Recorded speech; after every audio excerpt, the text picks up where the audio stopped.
Hello fellow Wizarding World fans. By the time you guys are watching this video, I will have already seen Fantastic Beasts: The Secret of Dumbledore. However, before I give you all my impressions of the film on Friday, I wanted to give a list of my expectations, a wish list of sorts. Things that I would love to see addressed lore-wise, or just some general ideas I've been having for the past 4 years since Crimes of Grindelwald released. And I can't believe it's already been 4 years since the last installment. Starting off at number 5, I would love to see a few minor characters get a bigger role.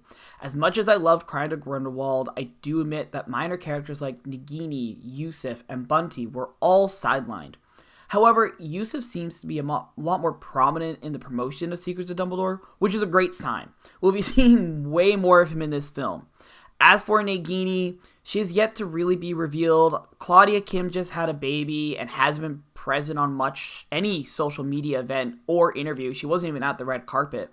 So hopefully the producers are hiding her for a really nice surprise for fans, but I really do think that she had a child during COVID and she took this film off to just be with her newborn, which I absolutely respect. I just hope to see more of Nagini in the 4th film. And as for Bunty is already getting a lot of hype in this movie. We're going to get a lot more deeper of connection with her and Newt and flesh out their relationship a lot more, which I'm really looking forward to seeing these characters who I was intrigued with Crimes with Dumbledore get the light that they deserve and get the spotlight shone on them.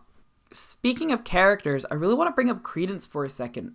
He has had the biggest role in Fantastic Beasts franchise, and as such, his character development is kind of at a standstill. Since the first film, he was bullied, he was abused, he was forced to hide his magic powers from the world around him, from his family, and he was scared, constantly just looking for someone to understand and help him out of this situation, and it was a really empathetic character. Now, flash forward to Crimes of Grindelwald, I really feel that his character wasn't taken as far as they should have. He was still very whiny, still very reserved, still very shy, and I get that he's breaking out of that shell, but it wasn't until it was told that he was a Dumbledore that he felt some sort of confidence in himself. And I understand how being known your whole life to being suddenly part of the most important wizarding family of all time can really boost someone's ego. But in Secrets of Dumbledore, I really feel like we are getting a more confident and even angry Credence. He wants to kill Dumbledore. He wants to harm him. And I think this is Grindelwald purely using him. My prediction is that Credence is not a Dumbledore. He is a Lestrange, or he is of another family entirely. And I feel like once he learns this, he will see Grindelwald for who he truly is, a manipulative, evil man who is just trying to use him to gain control.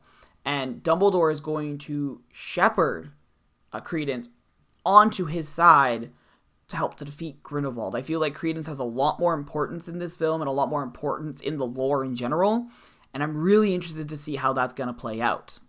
Now, speaking of lore, there is a huge issue that needs to get resolved in this film, and that is the timeline. A big issue many fans had with Crimes of Grindelwald was the appearance of McGonagall in 1927. This completely contradicts how the famous professor started teaching at Hogwarts, because she started teaching at Hogwarts in 1956 and taught there for 39 years as of the December in 1995. Now don't worry, I have the receipts to back this up. It was stated that in Harry Potter and the Order of the Phoenix, chapter 15, the Hogwarts High Inquisitor, page 287, and I'm getting legal text here, paragraph 9. It was, quote, 39 years this December, said Professor McGonagall, unquote.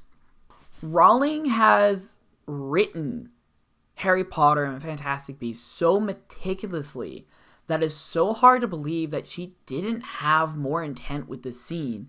And I would like to see what that intent was with Secrets of Dumbledore. This has been my biggest gripe with the Crimes of Grindelwald and the Fantastic Beasts timeline, is that it doesn't match up with the books. from my interpretation, it is a direct prequel to the novels, not the films. I mean, you can see it both ways, but kind of how Harry Potter is just the best of the novels, right? They're great movies, but you need those books to fill in the gaps. And I really feel like, because Fantastic Beasts wasn't a novel first, we have these gaps that we need to fill in, and having McGonagall show up years before she should be teaching at Hogwarts, there has to be some sort of trickery going on here. And Rowling has specifically stated in the promotional materials of Crimes of Grindelwald that nothing is as it seems. And even in the trailers for Secrets of Dumbledore, it says memory means everything. And I'm really interested. They're really hammering home this memories. They're really hammering home history. And I'm interested to see what that means for this film. Now, moving on to my second point, which, I mean, kind of out of order, but it's my video, so I'm just kind of jumping from thing to thing here. But what character I am most interested in right now is Tina. I'm really interested to see where she goes after the Crimes of Grindelwald, after losing her sister, her only family, to a dark wizard. Tina was corrupted. And I really want to see how that not only affects Tina and Jacob separately, but as a relationship. I want to see where Tina and Jacob go after this. I want to see a very tender moment between the two, her accepting of Jacob's relationship. Maybe even shepherding that and helping Jacob bring Queenie back over to their side. That's the biggest part of the film I'm really interested in, is that's just the dynamic between Jacob, Queenie, and Tina. And again, Crimes of Grindelwald had a lot going on, and we sidelined characters like Tina.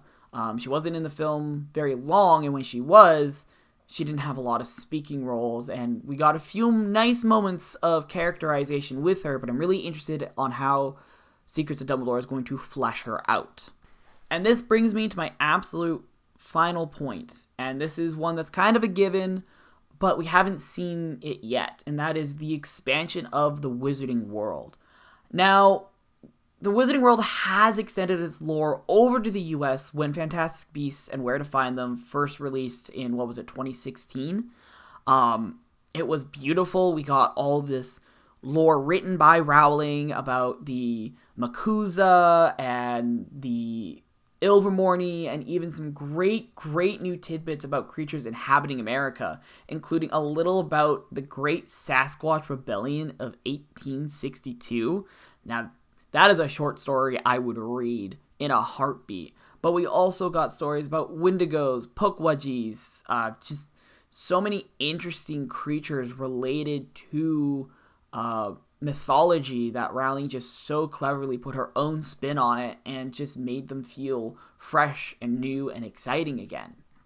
And of course, Crimes of Grindelwald did the same kind of thing. They introduced like Kappa and Chinese mythology and very cool little tidbits here and there.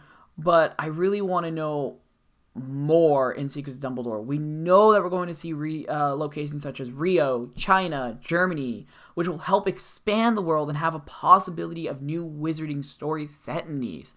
I would love to see a TV show set in China or Japan, or a German wizarding community and how they live, and even more about... I was a little disappointed in Crimes of Grindelwald we didn't get more about Beauxbatons or the French Ministry of Magic. I really wanted to see more articles written on it. And I know Rowling can only do so much, but I know she has these stories in her head, and just seeing them come to life not only on the big screen, but also written down on Pottermore, or I guess the Wizarding World website. It's always going to be part of Pottermore to me, okay? I've been there since the beginning, since you could interact through all of the novels and all of that kind of fun stuff. Now that's I'm getting way out of it, but sorry for the rant there. I'm just so excited, and that brings the wish list to an end.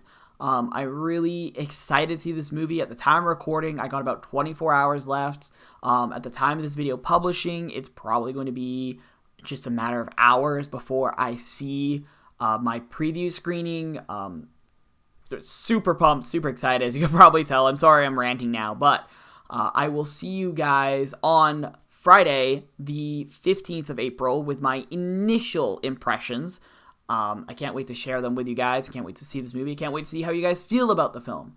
So, that's everything. Thank you for listening to my rant. Thank you for staying here for like 10 plus minutes.